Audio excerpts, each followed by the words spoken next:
We will now start the regular briefing by Minister IWAYA. Thank you. From September 2nd through 7th, on the occasion of the Expo 2025 Osaka Kansai, from Panama, President Mulino is here in Japan. And I will be meeting with Foreign Minister Martinez Acha, who is accompanying the President and is in Japan, on the 8th. Panama has more than 121 years of friendly relationship with Japan and serves as a hub between Latin America and the North American continent, as well as between the Pacific Ocean and the Atlantic Ocean, and also is a very important like-minded country to Japan that has the Panama Canal. Together with Panama, where we have been laying the foundation for the free and open Indo-Pacific, inclusive of the International Order of the Seas and rule of law, we would like to confirm the relationship with the maintaining and strengthening international order that is free and open. If you have a question, please raise your hand and please be recognized. Go to the nearest microphone, state your name and affiliation before you ask your question. Chiba-san of GG News, please. This is Chiba. Thank you very much. I have a question about the tariffs. President Trump, based upon the Japan-US agreement, signed an executive order clarifying that the tariffs would be reduced from 25% to 15% in the area of automotives and so on. And you have been able to confirm the document about the investment as well that was agreed between Japan and the US. What's your reaction? Thank you. As the government of Japan, regarding the agreement between Japan and the United States announced on the 22nd of July, to the US side, we have been urging in all manners to issue executive order regarding tariffs on Japan as soon as possible. As a result of us urging the United States on the 4th, the US time, President Trump signed the executive order. As a result, regarding the reciprocal tariffs, going back to the 7th of July, when the previous executive order was enforced, there would be no additional tariffs, meaning if items have more than 15% existing tariff rates, there would be no additional tariffs. And as for items where tariffs are less than 15%, including the existing tariffs, 15% would be imposed. So it'll be all 15%. And also on automotives and automotive parts, it was decided that the tariffs would be reduced from 25% to 15%. In regards to this area, 15% means that there would be no additional tariffs on existing tariffs. Now, as for aeroplanes and aviation parts, plane parts, there would be no reciprocal tariffs or sectoral tariffs. We welcome this executive order as a steady implementation of the agreement between Japan and the United States on the 22nd of July by the United States. Also, there is an investment initiative which was agreed on the 22nd of July to the effect that Japan would make an investment to the United States to the tune of $550 billion in the areas such as semiconductors, pharmaceuticals, and energy. This time around, between Secretary Ratnick and Minister Akazawa, Memorandum of Understanding was signed to confirm a common understanding between Japan and the US. The investment in line with this initiative should promote a mutual benefits for Japan and the United States, meaning further strengthening of the Japan-US alliance and securing economic security and a major promotion of economic growth of Japan. That is my hopes and expectations. So the document has been issued at this time around, and this is something that I would like to gain understanding from Japanese general public broadly. So I believe for an explanation purpose, this is very much significant. Baba-san from Nikkei. So I would like to ask about the memorial service concerning Sado. And concerning this, same as last year, South Korea will be absent. And I believe that one of the agreements with South Korea was the attendance of this, but 2 consecutive years they will be absent. So how are you going to approach South Korea? And South Korea, they have said that the reason that they would not be participating is because there has not been regret expressed by the Japanese side concerning forced labor. So will the Japanese government be taking measures to narrow the gap? Now, concerning the memorial service that was mentioned, last year, when the Sado gold mine was registered as World Heritage Site, the World Heritage Committee, based on our country's government statement, this will be held by the local steering committee. So as the government, we will be collaborating with the host, which is the local area, and we have been communicating well with the Korean government as well. However, concerning the Korean decision this time around, I'm not in a position to explain, and I would like to refrain from commenting on this issue. However, as the president, when he came to Japan, we had a summit meeting. And concerning the Japan-South Korea relations overall, we have a very good relations right now, we believe. So within that context, in order to stabilize the Japan-South Korea relationship, we believe that we need to have mutual detailed communication amongst each other. So concerning this issue as well, that is the intent whereby we have been proceeding. And going forward as well, together with the South Korean government, we will continue to have close and detailed communication. The next question, please. Kuriyama-san of Yomiuri Shimbun newspaper.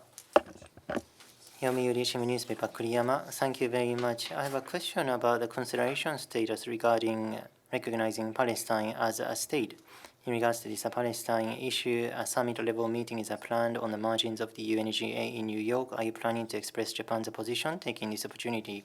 And do you believe that Palestine fulfills the conditions to be recognized as a state? Thank you. Including the meeting on the margins of the UNGA in New York you referred to, we have been monitoring international discussions regarding recognizing Palestine as a state with grave interest, and we have been monitoring developments and trends closely. As the government of Japan, we have a position that we have been supporting the two-state solution for Israel and Palestine issue all along, and this position is unwavering. On that basis, from the viewpoint of promoting the progress of peace, we have been considering what is most appropriate and effective and what is truly beneficial and leading to two-state solution. We have been making seriously and comprehensively considering this matter regarding recognizing Palestine as a state. We would like to continue to make comprehensive consideration, including the appropriate timing and framework. In regards to the conditions, I have no intention to comment on this point, but including that point, we need to make a comprehensive judgment. Thank you. 加藤さん from Asahi newspaper, Asahi Shimbun newspaper. Kato from Asahi Shimbun. Now, I would like to ask a question about the spread of misinformation related to Africa hometowns. MOFA, as I understand, is trying to disseminate accurate information through public relations activities and special conference by the parliamentary vice minister. But so what is your personal view concerning these changing public opinion and trends regarding foreigners? And in light of this issue, for example, ODA and human resource exchange programs in terms of dissemination of information, how are you thinking of going about this? So as we have been saying, traditionally, I personally believe that Japan needs to be an open country in the world. So domestically speaking, the population is declining, and the population is aging as well. So we need to transition to a growth economy. In order to do so, we will need to accept a certain level of foreign workers as well. And with the expansion of inbound consumption, we will need to make use of the vibrant overseas activities. But on the other hand, there are crimes and troubling behavior by some foreigners, and also the inappropriate usage of some of the systems. So we are aware that there are some situations where the Japanese population may feel anxious or not unfair. But based on that, as MOFA, we hope that there will be a coexisting society with order between Japanese and non-Japanese, where people can respect each other and live in safe, secure manner. So we would like to collaborate with other ministries to take an active role. And concerning the personnel exchange issue, so in our country, we would like to, of course, aim at the safe and security of international society and contribute to prosperity, and also to maintain the peace and security of Japan as well. And in order to pursue national interests, we have implementing ODA. And in terms of sending professionals and also receiving trainees as well through ODA, this is one of the visible assistance provided by Japan, this kind of personnel exchange. So concerning the significance of ODA, inclusive of personnel exchange, we would like to utilize social media and video content as well. And we are trying to communicate this in an easy-to-understand way to a large audience, but we would like to make further efforts so that we will be able to get the understanding of the population.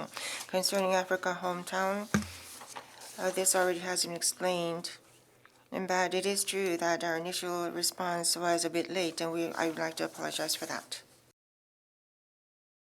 Tadokoro-san of Mainichi Shimbun newspaper, please.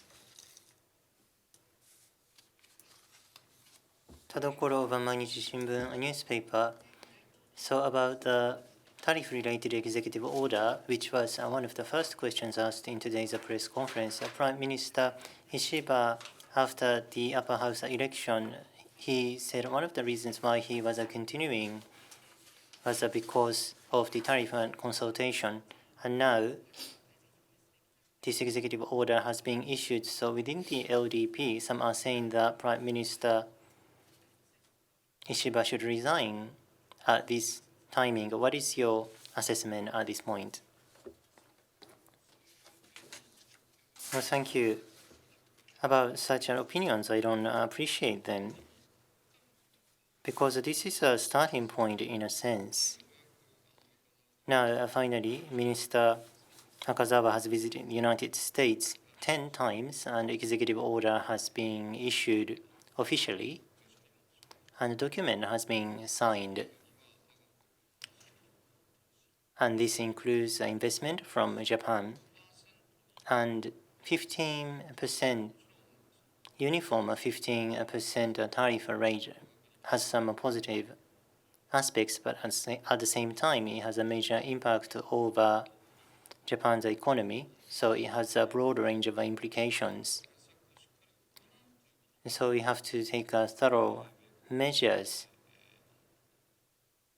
and including that, we have to take measures for the tariffs by the United States. So now is the time that things are starting, and we cannot afford any delay in this situation. Thank you. We have the next engagement. So next question, please. Thank you very much. Ayuka from Kyoto. So this is related to that. So I would like to ask about the elections. In Kuwait, in the press conference you mentioned earlier, bringing forward the LDP presidential elections, the Justice Minister has agreed to that. So I think it is the first time that this has been made clear amongst the ministers. So are you saying that you will continue to support Prime Minister Ishiba, that you feel that there is no need to bring forward the elections. And also many of the ministers are thinking of that as well. And also some of the well-experienced people within the parties are saying that this should be brought forward. So how are you viewing this discussion related to the presidential elections? And the third point is, so if that is decided, then dissolution is also being discussed. But do you think that you'll be able to gain the understanding of the population? So first of all, the Justice Minister, I'm not aware of that directly, so I would like to refrain from commenting on that issue. And this is outside my capacity as the Minister of Foreign Affairs. Regardless, needless to say, currently in Japan, we are in a very serious situation. So there are many issues, both domestically and overseas as well. So what is required of politicians is to tackle these issues to come up with solutions. So even if the presidential elections are done, we are still a minority ruling party within the both upper and lower house. That will not change. So in this very harsh environment, in this very difficult situation, how are we going to bring forward the Japanese politics going forward for the nation, for the population? How are we going to be tackling the various difficult issues to come up with solutions for those? That is what is required of us. Politics does not exist for the sake of the LDP. It is for the nation. It is for the people. That is what I believe. So within this very severe situation, we must make sure that we do not stop Japan. We bring Japan forward. That is the responsibility that we have as a primary party. That is what is required of right now of the LDP. And that responsibility needs to be fulfilled. And by doing so, that is the only way where we will be able to recover the trust in the LDP. That is my view. And in terms of the dissolution, that is the prerogative of the Prime Minister, so I would like to refrain from commenting on that.